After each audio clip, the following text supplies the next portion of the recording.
Welcome to the SDA Housing Podcast, brought to you by NDIS Property Australia.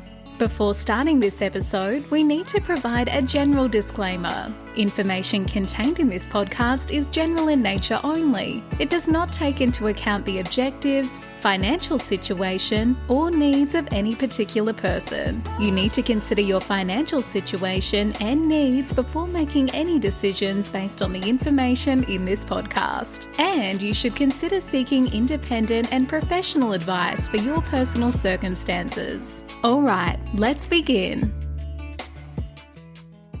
Awesome. Welcome, everybody, to the Profitable NDIS Provider Podcast. I'm Paul and I'm here with Tania. And today we're joined by Deb. How you going, Paul? Nice to see you and Tania. G'day. Yeah, it's great to have you, Deb. I've listened to your podcast, your and Min's podcasts. I've listened to lots of them and I've been on your podcast, which was really exciting.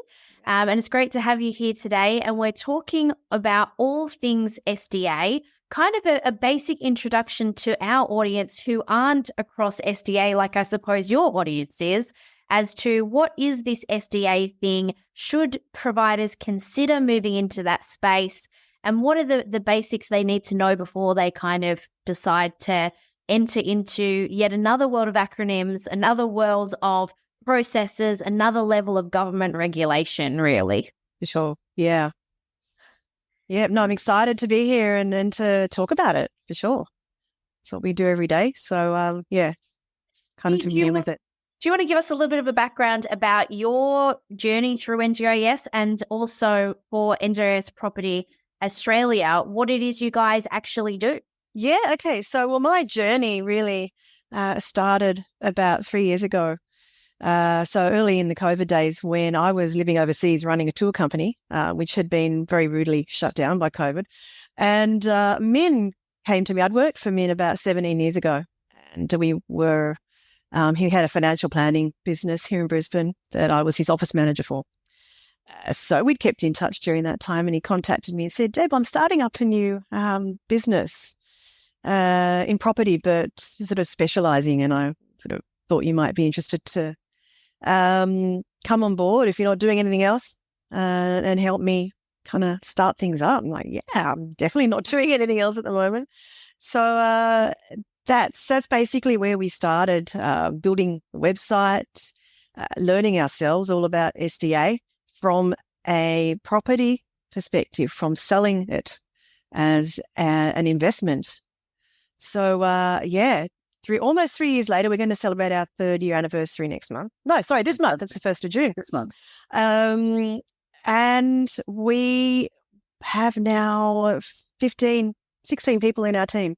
So we've had a very rapid growth and learned a hell of a lot along the way about SDA, and not just about SDA, sort of pretty much everything NDIS property, if you like. Yeah, cool. Yeah. So there is so many acronyms. I often get jumbled around with them all, but obviously, what is SDA and why would someone think about becoming an SDA investor or provider? Like, what does that look like? Yeah, so SDA is Specialist Disability Accommodation, which basically is very high-spec property that has been designed for a small number of NDIS participants, so estimated about 6% of all NDIS participants Australia-wide will need to live in an SDA home. And because they're expensive to build, the government doesn't want to try and do this on their own. They have decided to incentivise private investment into building SDA by offering much higher than standard rents by way of the SDA funding that goes into a participant's plan. Yeah, cool. So that's basically what it is and why somebody would want to become an investor, because of the returns. And I understand that there's different people who are involved in this process. So we have an SDA investor and we have an SDA provider and we have a builder and then we have SIL providers. There's lots of different stakeholders. What is the difference between the SDA provider, the SDA investor, and the builder or the developer, and the difference between the SIL provider? How do these guys work together, and And what is this?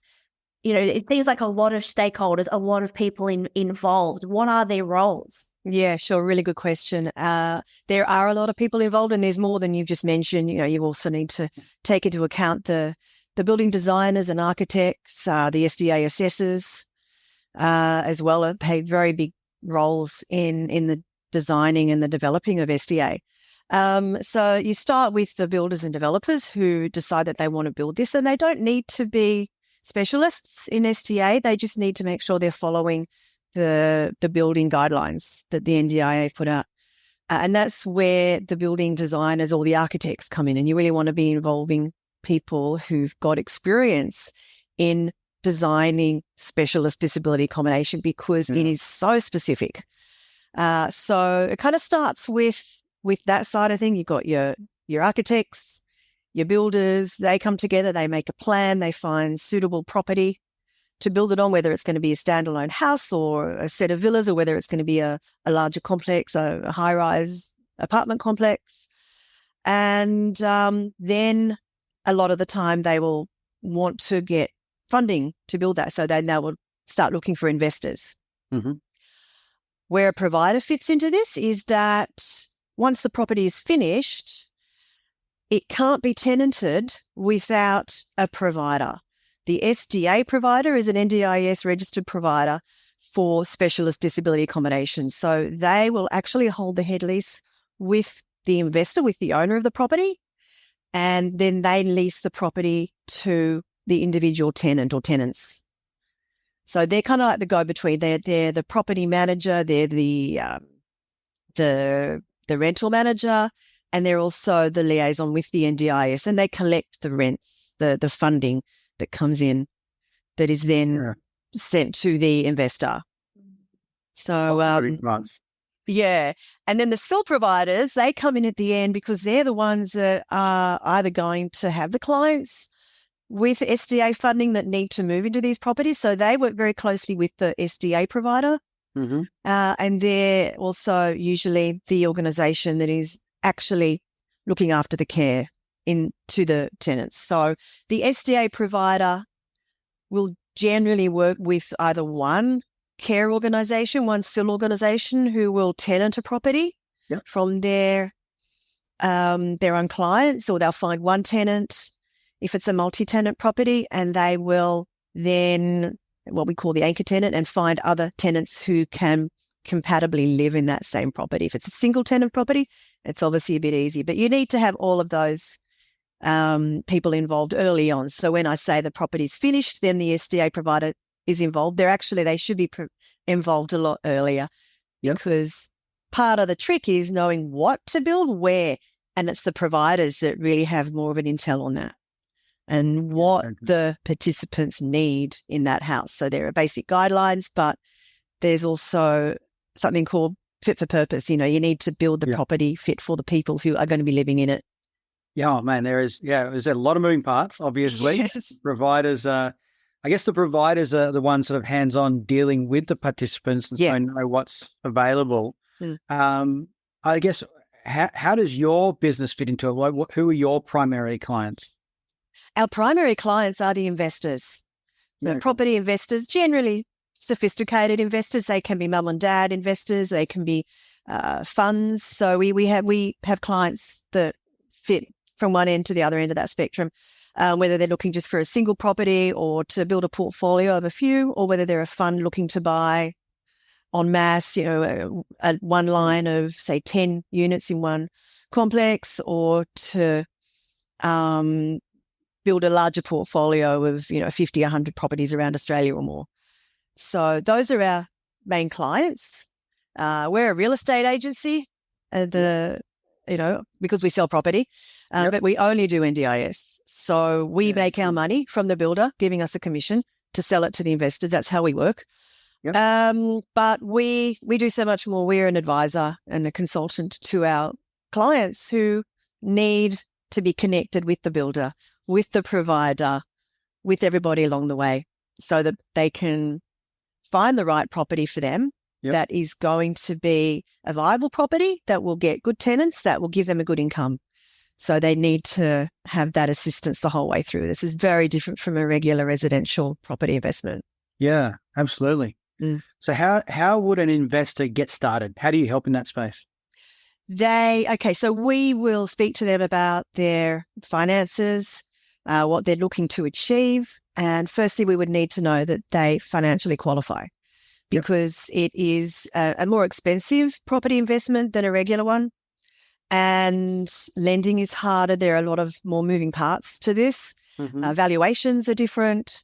So we need to know that they're going to be able to come up with the deposit for something like this at the front, and also have a higher risk profile that they will be able to allow for vacancy in tenancy, which is an absolute fact of investing in this kind of thing, that you're not guaranteed to get tenants. You're not guaranteed to get tenants straight off. It's a slow moving process. Yeah. Yes. So that's what we do. We qualify them. We educate them. A lot of what we do is about educating what it's about, how it works, and whether it's for a particular investor. And if they decide it is, then we work with them to find the location that would be right for them, depending on what they're looking to get out of it. And it's obviously got good demand, and it's going to be a viable investment for them and provide a home for people who really need it. And so there's so much to unpack there, but I think the big question that I have from listening to all of this so far is there's a lot of people involved. There's a lot of money involved from what you've just said. There's no guarantee that they're going to get a participant. Now, we probably don't have time today to unpack all things like the design standards and all of the variables, but there's so many variables. So I guess the value add of your service is all of this. So an investor can come to you and say, right, this is how much money I'm looking to spend. This is the type of return that I'm looking for. Help guide me in what category and what location, what builder. Do you also connect them with the SDA providers? Absolutely. And the building assessors? Yeah. The building assessor is really done by the builder because when they put together an SDA plan, before it goes for DA, it has to have pre-assessment as SDA compliant. So there's two stages. It's pre-construction and then post-construction. The assessor goes back in, ticks all the boxes, and then gives it its certificate of SDA compliance. So that's nothing really to do with the investor. In their contract will be the fact that they are buying an SDA compliant property, and the builder has to deliver that. So as far as the investor's concerned, really they need to just be obviously dealing with the builder, and we help them there in terms of, the whole contract, different stages of the contract. So we're with them all the way through that. And at the end, they are with the provider. But we will put them in contact with providers that we recommend in the area early on in the process, as early on as possible, so that they can, firstly, they might go to the provider just to get the data, to find out if the provider is comfortable of that area. They believe that they're going to be able to get tenants. And so it's a very collaborative process there even. And when everyone's happy and the build starts, then that's when the provider will actually start looking for tenants, starting that procurement process. Yeah. And so what kind of timeframes are we talking about? Because it seems like I've listened to your podcast around participants not always having funding in the first instance and having to reapply or go through the process of getting other funding, and that taking a year. I know as an NDIS auditor that the NDIS audit process from the commission side of things takes at least a year to be a registered SDA provider. I know there's a separate process for enrolling the dwelling through the NGIA, which requires the assessment to be done by the building assessor at the certain categories to be done. That process takes time. Did these all happen parallel? Are we talking a year, or are we talking many years because of all of the variables? I guess the biggest variable is going to be the build time. Yeah. And it does vary from state to state, from builder to builder. But the variables you're going to be dealing with over and above a regular house construction will be the initial assessment and getting that ready to go in for your DA or your BA. Then your build time, which amongst our builders varies from anywhere from about 5 months up to almost a year, almost 12 months actual build time. Then the SDA assessment, all going well, if they get it first off, is great. That won't take long. The actual enrolling it with the NDIA, I believe, is about a month. Okay. So that's the building side of things with the participant. And this is why we encourage our investors to engage a provider, an SDA provider, as early on as possible, because there might not be any participants in the area with the right level of funding. They need to go through that application process still. And that can, best case scenario, probably 6 months to get their SDA funding. And it can take a year. It might not be the right level of funding that they want, that they've requested, that they need. So then it goes back in for review. If that still doesn't give them the result they want, it can go to the AAT. So it can easily be an 18-month, 2-year or more process. Yeah, wow. So yeah, it's really complex on so many different levels. Yeah. It's certainly not something that I would want to fumble my way through. You could just make so many mistakes at every turn that it could end up being incredibly expensive and even blow those timeframes completely out of the water. Yeah.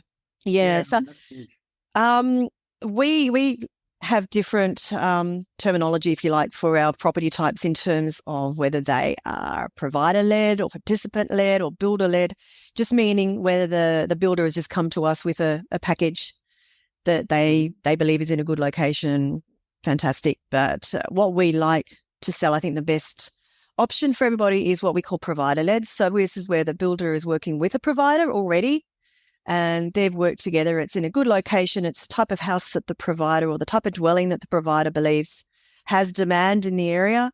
So then they will come to us to find a buyer for it. So it doesn't mean that the tenants are guaranteed, but the provider has confidence that they will be able to source tenants, and they may already have those tenants going through the funding process. Participant-led theoretically sounds like it will be the best, because that's basically where you've got participants already identified, waiting to go.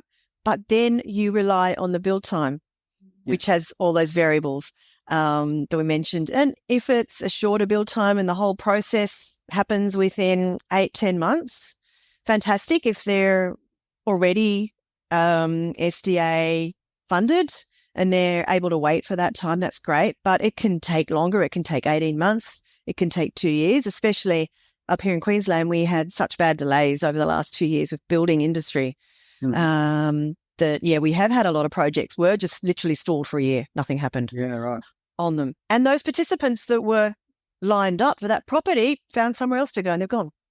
So participant-led doesn't necessarily mean it is a guarantee either. Yeah.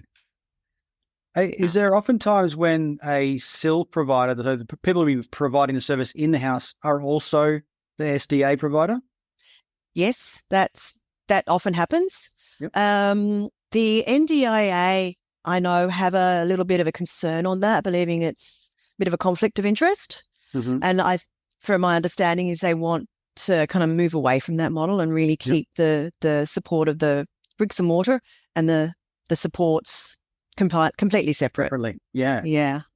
But a lot of organisations do both.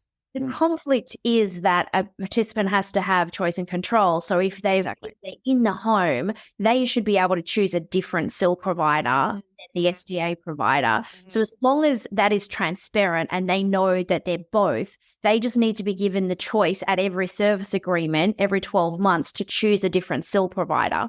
And the participant can. It gets really complicated though, because you might have 2 or 3 participants in a home, and under choice and control, they could all choose a different SIL provider. That's not going to logistically work because of the costs involved in that, but that is their choice. And so then when you've got 3 people in a house, you need to come to an agreement about what the SIL provider, who the SIL provider is going to be. And then you've got the extra complications of if they all love a specific support worker and that support worker changes businesses of who they work with, it's their choice. If they want to stay with that support worker, they should have the choice. So there's lots of conflicts that can happen. So it is simpler if you have SDA and SIL separate, because then the SDA the SDA provider has the agreement, the tenancy agreement with the still participant or with the participant, but then the supports could change.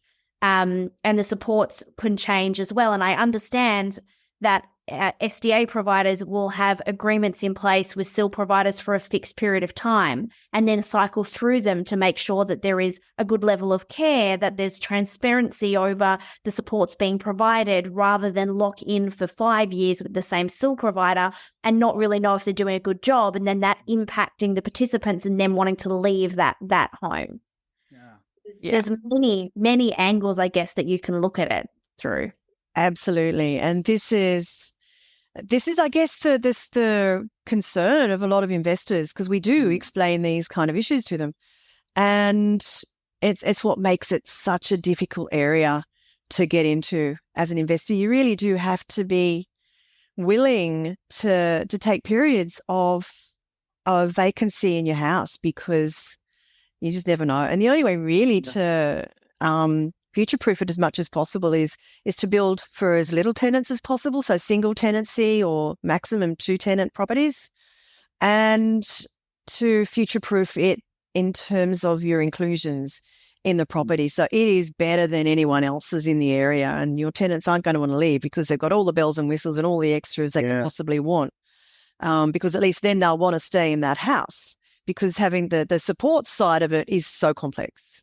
Yeah. And that can change everything. I've had quite a few clients, I don't know actually where they ended up, but when I had audited them as a provider early on before they had done a build, going through the audit process where they were the parents of children or even adults with disability, and they were going to be the provider and then get a bank loan to be the investor. So I guess they're wearing both hats. And then I guess that's participant-led. I guess in that scenario, it seems more secure that they know that person is going to want to live in the house. Absolutely. And are there people that use things like family trusts to do those kind of arrangements for succession planning? Or? Yeah, absolutely. Yeah. I mean, we call it owner-occupier, SDA purchase. So that's exactly what it is. So, yeah, that's the best case scenario, and we love to see that. Unfortunately, so many SDA-funded participants just don't have the family that have the means to do that, or anyone in their, close circle that would have the means to actually invest for them on their behalf. So it's a shame, because that is an ideal situation. Yeah. That's cool. Hey, look, I'll be honest, that's really cleared up a lot of the questions I had around SDA, because it from the outside, it does seem a bit foggy, and I'm really hoping our listeners have got a lot out of it as well. Look, how can people get in touch with you if they're interested in, becoming an investor provider, or just getting some more information about how you guys operate? Yeah, absolutely. So easiest way to contact us is info@ndis.property.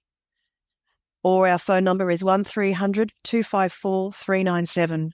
Fantastic. We'll drop that in the show notes as well, so that if anybody is listening, just check out those comments below, and you'll be able to get a hold of all that information. Yeah, we'd be more than happy to talk to anyone. Any questions, where that's what we love to do, is advise and help out. And doesn't matter if you're an investor, if you're a provider, whatever you're looking at doing in the field. We And you're very active in the space. You do many things. You sponsor the SDA conferences and you speak at the SDA conferences. You also have many ebooks on your website that can be downloaded, and you run amazing network events as well. So there's lots of opportunities for people looking at this space to connect to you, come along, see what it's about, and really this education piece that you do so well. Yeah, absolutely. That's we love doing that. We love talking to people. We love to spread awareness about SDA and what it really is, because it's such a new and very, very niche area. And it's just, as you said, it's just not understood. Yeah, so complicated. Indeed. Yeah. Okay. Well, I hope that has sort of triggered a few little light bulbs in people's minds as to what can potentially be done in the SDA field. And love to speak to anyone awesome who wants to chat more. Oh, that's brilliant. Look, thank you so much. that's where we're going to leave off today's podcast. But if you're listening, please join us next week because we're going to be talking, Tania and I, we're going to have a bit of a conversation. How big should I get as a provider? What's too big? What's manageable? And we're going to talk about growth, strategy, and all those pitfalls to avoid when you're actually trying to grow your provider business.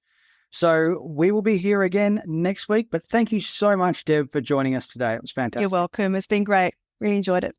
Thank you. See you later. Thanks a lot. Bye-bye. We hope you enjoyed this episode. Please make sure you are subscribed and following us so you can keep in the loop with all of our upcoming episodes. We would really appreciate it if you could leave us a 5-star rating, a written review, and to share this podcast with those that could benefit. Until next time, catch you on the next episode.